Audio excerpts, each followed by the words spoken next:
यश। Common sense से इतनी भयानक दुश्मनी इस देश के इतिहास में किसी भी सत्ता ने नहीं की। ईरान जो हमारा सदियों पुराना मित्र था, उसने हमारे मुद्दे को यूएनओ में जाने से बचाया था। हम इंडियन करेंसी में खरीदते थे, इंश्योरेंस फ्री था, ट्रांसपोर्ट फ्री था, 60 दिन का क्रेडिट देता था वो। हम उसके साथ तो खड़े हुए नहीं, हमने जाके इसराइल को फादरलैंड बुला दिया, जो दुनिया में किसी ने सोचा भी नहीं था। इस फादरलैंड का मतलब बताए कोई, उसके बाद बाकी की बातें फेंके। पूरे फसाद की जड़ में असल में एप्स्टीन फाइल्स है। यूएई के अरे वाह। सुल्तान अहमद बिन सुलाइम का नाम भी एप्स्टीन फाइल्स में है, और एक और महान आदमी का नाम एप्स्टीन फाइल्स में है, जो इजराइल जाके सिंग एंड डांस भी किया है।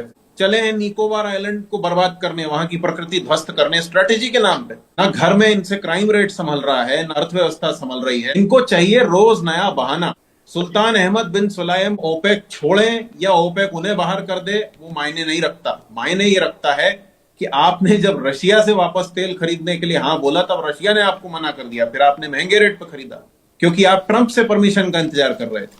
अगर आपको ये पता था कि आप मिडिल ईस्ट जाएंगे, कूटनीतिक समझौते नए तरीके से करेंगे, इस समस्या का हल निकालेंगे, तो आपको देश के सामने रोने की क्या जरूरत थी?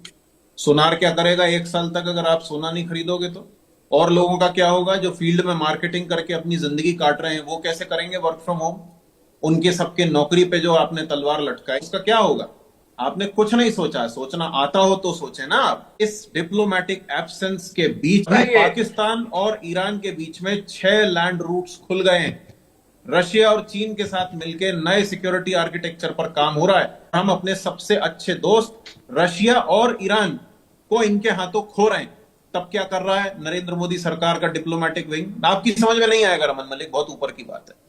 तो सीधी बात यह है अमित जी कि बहानेबाजी से, बंडलबाजी से, अपने नाम की जय जय करने से कुछ नहीं होता। इस बैसाखी सरकार वाले दिन आपने अपना कपड़ा रिपीट किया, उसके अलावा आप दिन में 4, 10, 15 चाहे जितने कपड़ा बदल रहे हैं। सदियों से चली आ रही एम्बेसडर को पहली बार अटल बिहारी वाजपेयी के समय बदला गया, और मनमोहन सिंह ने उसी बदले हुए फ्लीट में अपना कार्यकाल निकाल दिया।